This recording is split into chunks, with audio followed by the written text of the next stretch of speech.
हुजूर फरमाते हैं 3 लोग सफर कर रहे थे।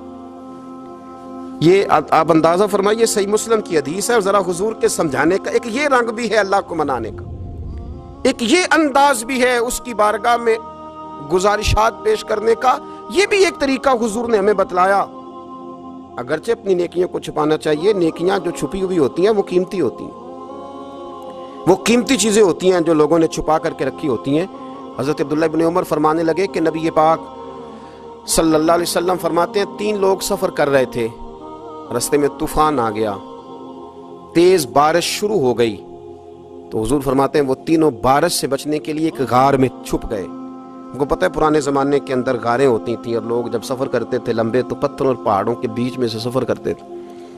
वो गार के अंदर चले गए। अब चूंकि तूफान बहुत ज़्यादा था, जब वो गार के अंदर चले गए तो अल्लाह के प्यारे हबीब सल्लल्लाहु अलैहि वसल्लम फरमाते हैं पत्थर ऊपर से लुढ़कता हुआ आया और गार के मुंह के आगे आके उसने गार को बंद कर दिया। अब इतना तेज और इस मजबूती के साथ वो पत्थर लगा और इतना सही फिट हुआ कि अंदर रोशनी आनी भी खत्म हो गई। अब 3 लोग हैं।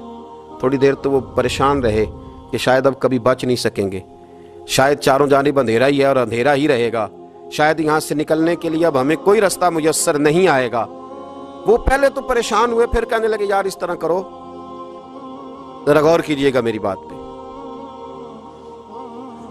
फरमाया इस तरह करो, अगर कोई जिंदगी में नेकी की है ना तो जरा उस नेकी को याद तो करो और याद करके उस मालिक के हुजूर अर्ज तो करो, वो करीम है, कोई आखो शायद मन जावे ते गल कम ततड़ी दा बन जावे, अर्ज तो करो।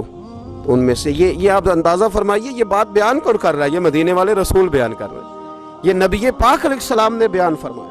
ये वो कहानी है जो हमें हमारे नबी पाक ने सुनाई, रसूल करीम अलैहिस्सलाम ने हमें बतलाई। ये दास्तान मोहब्बत। हुजूर फरमाने लगे एक ने उनमें से हाथ उठाए और उसने अंदाज क्या छेड़ा, अर्ज करने लगा अल्लाह तू जानता है ना मैंने बकरियां रखी हैं, मैं गरीब हूँ, मजदूर हूँ, और मालिक तू ये भी जानता है कि मेरे बच्चे भी हैं, बीवी भी है, पर मैं जब भी घर लौटा हूँ तो दूध मैंने बच्चों और बीवी को पहले नहीं दिया, बूढ़े माँ बाप को पहले दिया।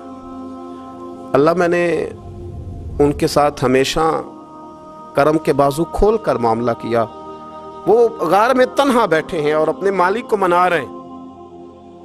अर्ज करते हैं अल्लाह तुझे याद है ना एक रात जब मैं बड़ी देर से लौटा था, लकड़ियां काटते दरख्त तलाश करते मुझे देर हो गई, मैं देर से लौटा था, नीयत ये कर रखी थी कि दूध सबसे पहले माँ बाप को पिलाऊंगा। मालिक जब मैं लौटा तो वो बूढ़े थक हार के सो गए थे। मेरी बीवी ने मुझे कहा कि बच्चों को पिला दो, वो सो गए, तो मैंने कहा नहीं मेरे ज़िम्मे है उन बूढ़ों के दिल को ठंडा करना, उनसे प्यार करना। अल्लाह बीवी मांगती रही, बच्चे तलब करते रहे, मेरी टांगों में घूमते रहे, बार बार आते रहे, पर मैंने दूध नहीं पिलाया। ऐ मालिक फजर हो गई, आफताब तुलू होने का वक्त आ गया, पर मैंने माँ बाप के बेदार होने का इंतज़ार किया।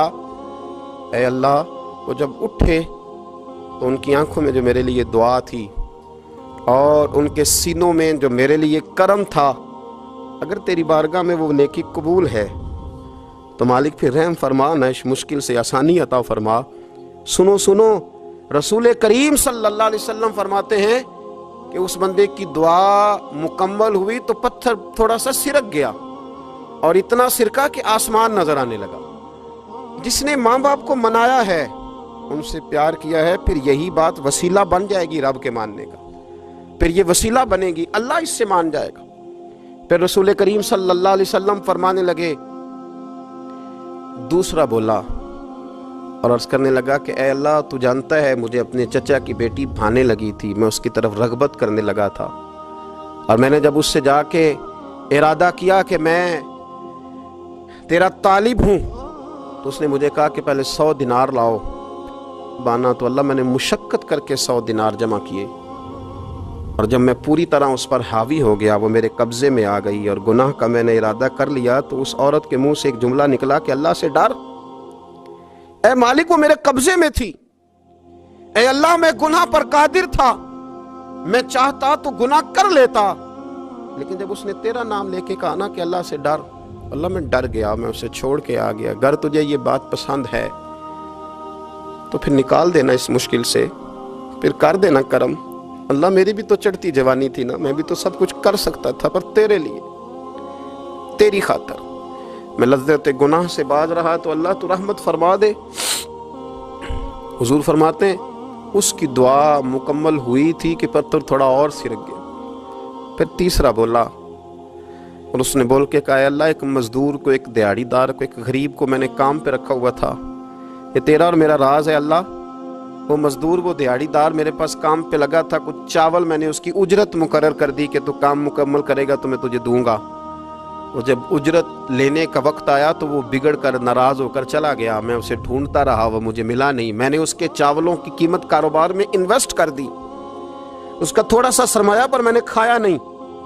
پھر وہ اس سے میں کاروبار کرتا رہا اور اتنا کاروبار کیا کہ بہت ساری گائیں اور ان کے چرواہے تیار ہو گئے۔ وہ سالوں کے بعد لوٹا، میں نے اس غریب کا مال کھایا نہیں بلکہ بڑھایا، محفوظ کر کے رکھا۔ وہ سالوں کے بعد لوٹا اور کہنے لگا میرا مال، تو میں نے کہا وہ ساری گائیں تیری ہیں، وہ چرواہا تیرا ہے، یہ سارا کچھ تیرا ہے۔ تو کہنے لگا تو مجھ سے مذاق کرتا ہے، میں غریب کہاں اور گاؤں اتنی بڑی گائیں کہاں، تو مذاق کرتا ہے؟ تو میں نے کہا مذاق نہیں، میں نے اپنے رب سے ڈر کے تیرے مال کی حفاظت کی، یہ تیرا ہے۔ اے اللہ میں کھا بھی تو سکتا تھا نا، پر تجھ سے ڈر کر میں نے وہ سارا محفوظ رکھا۔ اللہ اگر تجھے میری یہ ادا پسند ہے تو پھر آج مان جانا، آج راضی ہو جا۔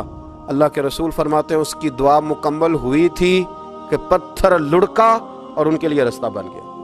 وہ باہر آ گئے تو حضور نے ہمیں بتلایا کہ وہ تمہاری نیکیاں جو چھپی ہوئی ہیں، وہ تمہاری نیکیاں جو تم نے خالص اللہ کی رضا کے لیے کی ہیں، ان نیکیوں، ان اعمال کا وسیلہ بھی تمہارے رب کے ماننے کا ذریعہ بن جائے گا۔